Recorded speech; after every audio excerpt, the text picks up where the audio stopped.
guys, it's Vanessa Liu and welcome back to our podcast. Today I have Odeh with me. She has her doctorate in pharmacy. I'll let her introduce herself.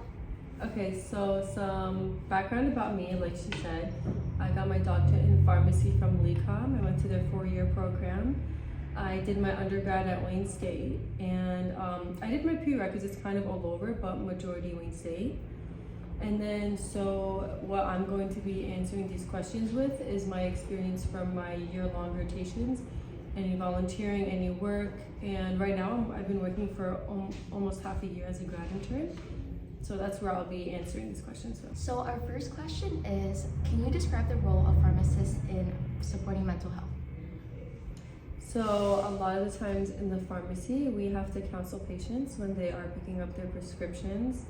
And a lot of the times when it comes to mood stabilizing drugs or mental health medications, they usually ask, we give them information about how long it takes, how to take their medication.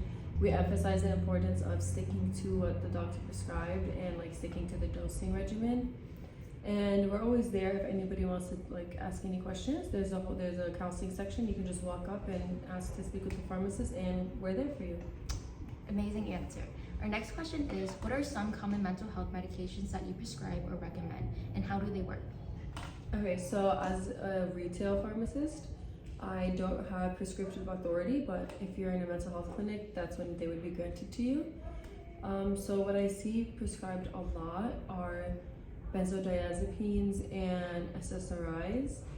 So the benzodiazepines, I feel like I've seen them more for like anxiety. So the SSRIs, what they do is they increase your serotonin level. They stop the uptake of the neurotransmitter so that there's more available in the brain. And can you explain what the difference between dopamine and serotonin is? The difference is that they are two different neurotransmitters and they have similar but different functions. And for the most part, when I think of dopamine and like dopamine promoting drugs, for the most part for like Parkinson's disease or anyone with movement disorders like tardive dyskinesia, and serotonin increasing drugs, those are more commonly prescribed for mental health issues. Okay, and they both give you happiness or like yeah, both of them, yeah, for the most part, yeah. If someone was struggling with perfectionism and a constant fear of failure, what medication would you prescribe to help their anxiety? So I wouldn't prescribe, but what I do see prescribed a lot, like really common, is alprazolam. The brand name would be Xanax. People say that works for them. They either take it as needed, like when they're having a panic attack, or as a maintenance drug. I've seen it both ways, like an equal amount. But yeah, that is one that works for a lot of people. How can we reduce the stigma around seeking help for mental health, particularly with medication? So I would say being more open-minded and acknowledging the fact that mental health is still a part of health. The same way you would get medication for like a cold or a headache, there is nothing wrong with getting medication for a mental health condition. Just being more open-minded and not being part of the problem, being part of the solution, and don't make people feel weird about it. Do you have advice for people struggling with mental health, specifically teenagers? So my advice would be to make sure you're talking to people, don't isolate. I feel like isolating is like one of the worst things you could do. But when you're talking to somebody, make sure you're talking to the correct person. Like, I feel like talking to your friends is good, but they're not really equipped to handle that, and they could give you wrong advice, or you might form an unhealthy attachment.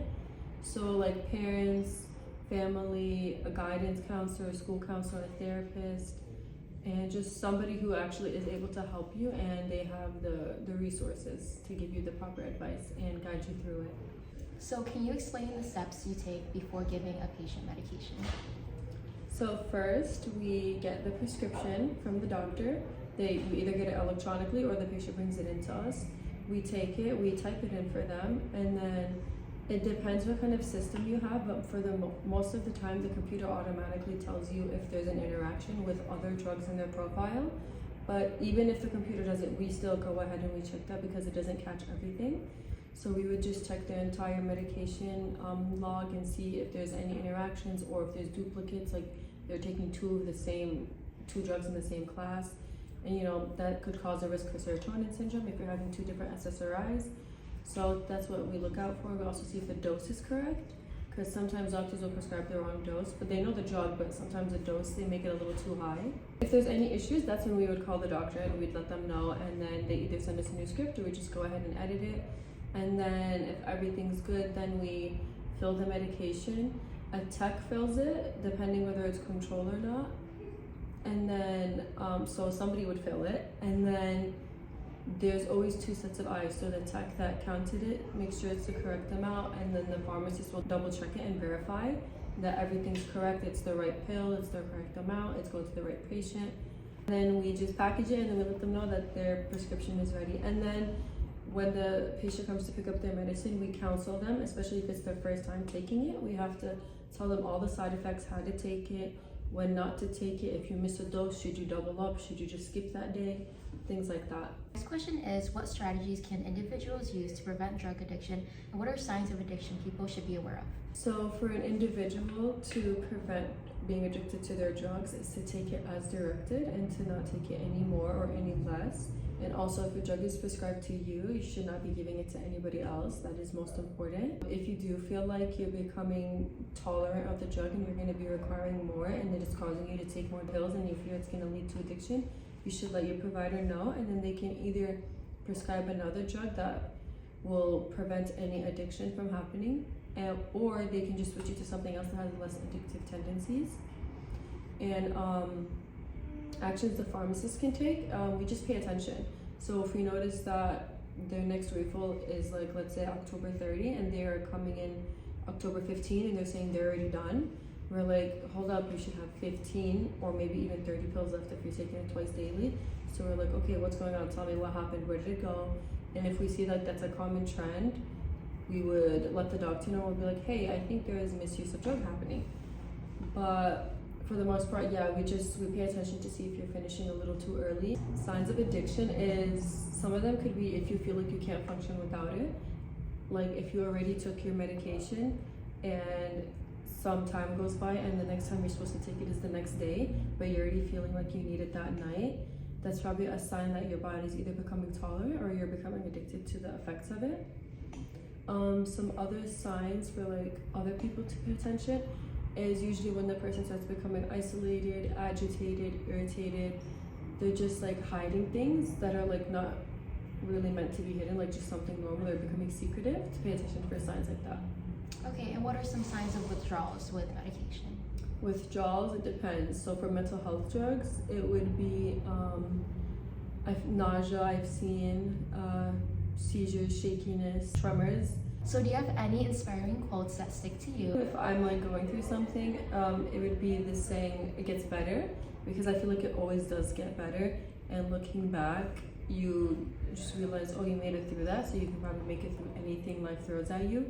And that's just a good thing to remember. Like, yes, it's hard, it's valid to feel upset or stressed out, but just know that it will get better over time. Perfect answer. And for anyone who wants to go into pharmacy, can you give them any tips and like talk about how you got into, your field? Okay. Well, I wasn't going to be a pharmacist. I just wanted to do something in medicine. And then the year COVID came around, and then they like removed the PCAT requirement, and I was like, okay, why not? I don't mind pharmacy. So then what I did was I like quickly shadowed some people because it was like very last minute. So I shadowed for like, I think like 2 or 3 days. And I was like, you know what, I like this. It's very clean. I don't know, I feel like I'm just like scared of sickness and stuff, but I still wanted to be in the medical field. So pharmacy was perfect because like it's medicine, but it's like it's not dealing with any illnesses like up front. And then I did finished my prerequisites. I applied to the school. I applied to one school and I got in. I had to move to Florida. I started school. It was COVID, so we ended up going back home. But I finished the 4 years. The 4th year was rotations. And then I feel like rotations like really ties everything together, because what you're learning, it's very hard to bring it to real life when you're just reading a book for 3 years. And I feel like we missed out on that because we were the COVID class, so we were online. But rotations was really nice, and it showed me like the real life aspects of it. So if you want to join pharmacy, I feel like it's very important to shadow, make sure it's something you want to do. But a lot of people, what they do is they're a technician, and then they're like, oh my god, I never want to do this. But like you have to remember, like that's the technician part of it. When you're a pharmacist, it's very different. The roles are very different. So shadow a pharmacist, because that's very different than the experience you would have working as a technician. It is good, don't get me wrong, but also like you should be looking at it from like the pharmacist's point of view and what they're doing throughout the day.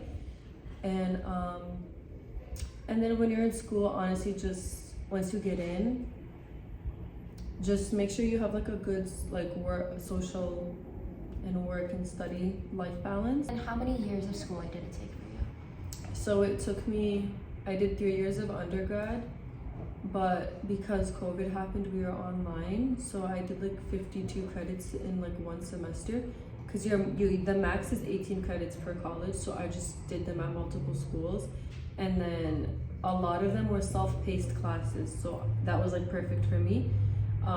So I would just finish the class in 1 month or 2 months, and then go ahead and finish the next class in 1 month, and then like finish the next 2 in 1 month. So that's how I did 4 years and 3 for undergrad. And I didn't finish the bachelor's degree, I just did all the prerequisites. I did 4 years of graduate school, and in Florida there is an option for residency, but I just personally, I didn't feel like institutional pharmacy was like my end goal. So I just decided to just go straight into working and studying for the NAPLEX. Tell me what you like most about being a pharmacist and what you like the least. Okay, I'm gonna start with what I like the least. Let's see.